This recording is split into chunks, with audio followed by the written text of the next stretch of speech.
Annihilation. Comment Netflix a sauvé le plus beau film de SF depuis d'illustres coups de cœur. Disponible depuis quelques jours sur Netflix, le superbe Annihilation devait à l'origine sortir en salle en février.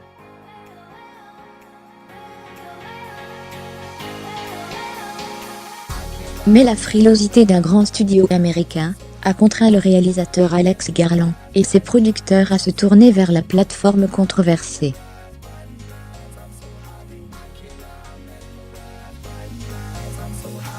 Explication. Dans la guerre sans merci, qui l'oppose au monde du cinéma tel que nous le connaissons, Netflix vient de remporter une petite bataille.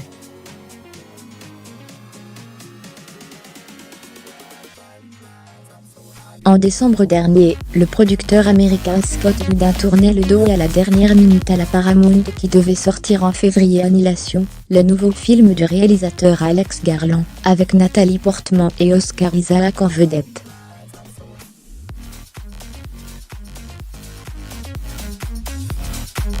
Échaudé par des projections test décevantes, les spectateurs sont jugeant notamment le film trop intellectuel et trop compliqué. Le studio suggérait de revoir le montage de ce film de science-fiction inspiré d'un roman de l'écrivain Jeff Vandermeer.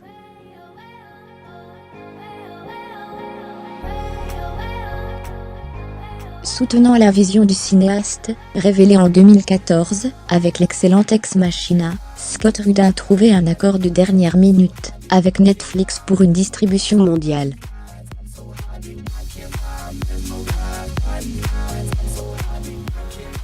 Une aubaine pour la plateforme de streaming payant, qui, en parallèle des séries qui font son succès, entend renforcer son offre de longs métrages originaux.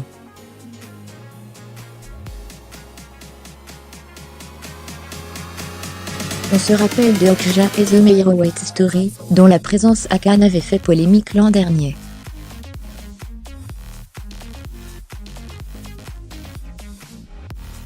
Et qui, contrairement aux États-Unis, n'avait pu sortir au cinéma en France en raison de la chronologie des médias qui impose un délai de 36 mois entre l'exploitation au cinéma et la mise à disposition sur une plateforme payante.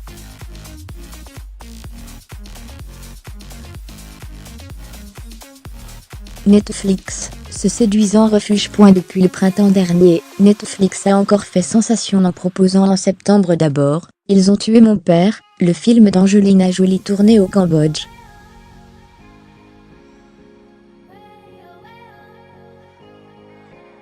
Ou à Noël le blockbuster Brigue de David Ayer, le réalisateur de Suicide Squad, avec Will Smith et Joe Edgerton en duo de flics humains aliens.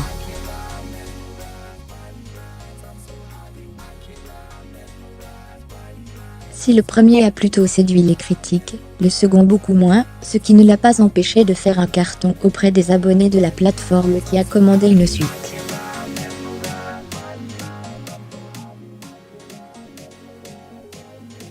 Dans les deux cas, elle a prouvé sa capacité à attirer à elle des talents, jusqu'ici abonnés au grand écran.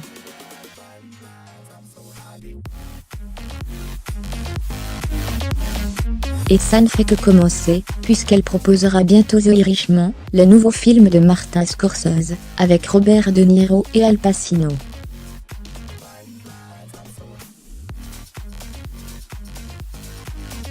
Entre autres réjouissances, mais revenons à Annihilation. Le cas de ce film est particulier, puisqu'il s'agit, même si le terme est péjoratif, d'un invendu, victime de la stratégie éditoriale et économique d'un studio traditionnel.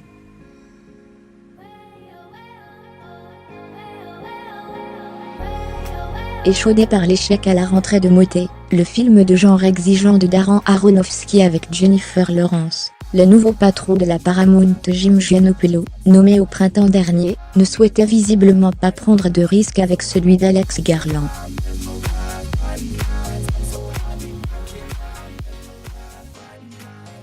En dépit du succès d'estime de Ex Machina, couvert de prix, dont l'Oscar des effets visuels, et de la notoriété de sa vedette.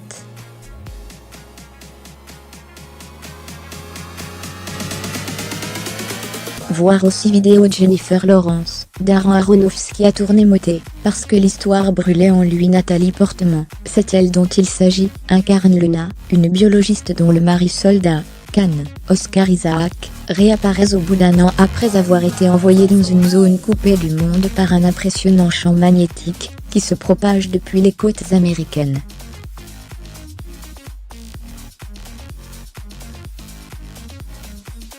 Lorsque son compagnon est hospitalisé, elle accepte de rejoindre une mission exclusivement féminine destinée à éclaircir les causes du mal qui ronge son époux. Dès les premières minutes, Alex Garland choisit son camp.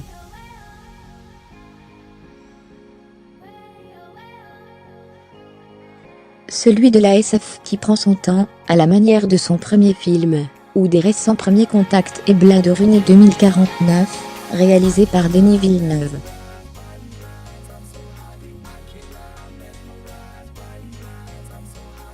Si Annihilation recèle son lot de scènes spectaculaires, c'est tout sauf un blockbuster pétaradant à la Marvel.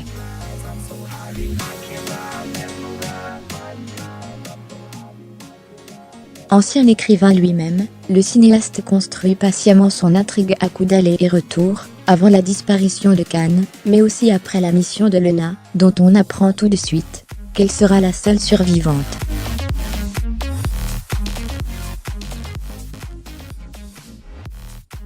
Entre les deux, c'est un langoureux jeu de pistes, qui s'installe entre d'un côté, la découverte de cet autre monde, par-delà le champ magnétique, de l'autre, la relation d'un couple qui s'est détérioré au fil des années.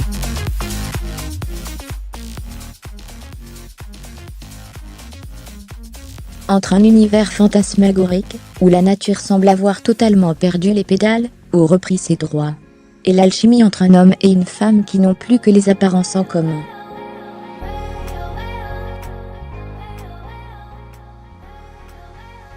La fin du grand spectacle intelligent point d'interrogation Annihilation est une proposition déroutante par instant, lorsqu'elle ne vire pas totalement psychédélique et surréaliste dans un dernier acte, comme on en voit peu ou plus au cinéma.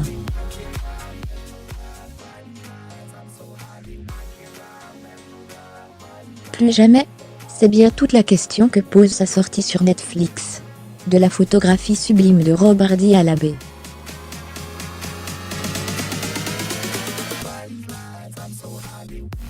Enveloppante co-signée par Geoff Barrow de Porticci, il est évident que ce film a été pensé pour être vu sur un très grand écran avec une très grosse sono autour.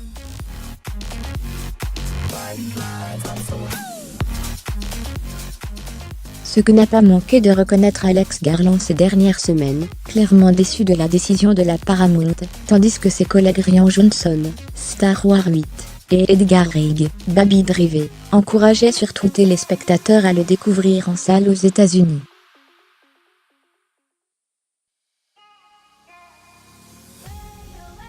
Son auteur athée, il était trop naïf. Son œuvre est-elle véritablement trop ambitieuse pour le public des salles obscures? Le débat sur la chronologie des médias mis à part, le fait de ne pas pouvoir vivre cette expérience audiovisuelle à sa pleine mesure, à moins d'avoir de très gros moyens, est un véritable crève-cœur.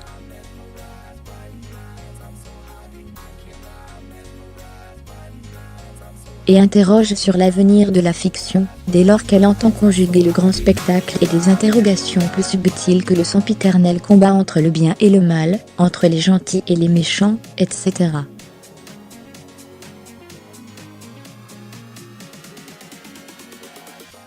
Lors des fameuses projections test, certains spectateurs ont trouvé que le personnage Lena n'était pas assez sympathique.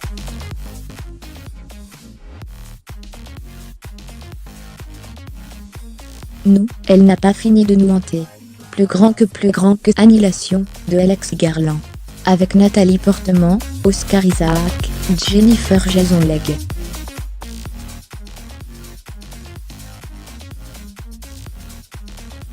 Durée, 1h55.